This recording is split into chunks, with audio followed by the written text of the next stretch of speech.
Si les histoires racontées dans les aventures d'Harry Potter sont de la fiction, le centre de sorcellerie de Bamako est lui bien réel. Cette école, qui est la première du genre au Mali, vise à pratiquer et enseigner la sorcellerie à qui voudrait le faire sans aucun tabou ni aucune restriction. Tout ce qui a mis l'Afrique en retard, c'est mystifier les choses, cacher les choses.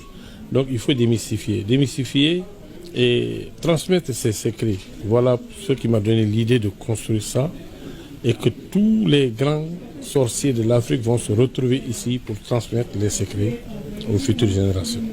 Cette initiative malienne est une façon pour les Africains d'accepter totalement leur culture et leur tradition, loin des appréhensions que les colons ont de ces dernières et qu'ils ont réussi à insérer dans les cerveaux de la plupart des ressortissants de l'Afrique.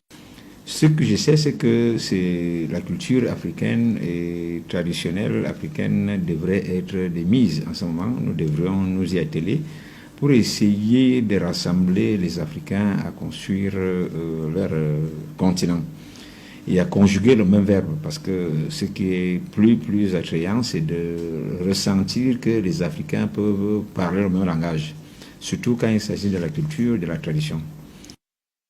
La plupart des autorités traditionnelles africaines pensent que l'exemple malien devrait être copié sur le reste du continent. L'idée malienne est une idée à copier dans le monde.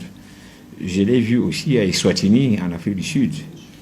Parce que quand vous arrivez dans ces pays-là, vous vous rendez compte que la culture y est encore au niveau de la base. Les sources de la culture africaine y sont encore.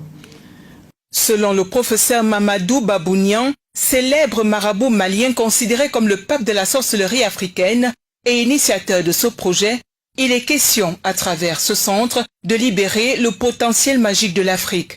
Cette idée s'inscrit dans la logique selon laquelle le développement de l'Afrique ne saurait passer par des cultures empruntées.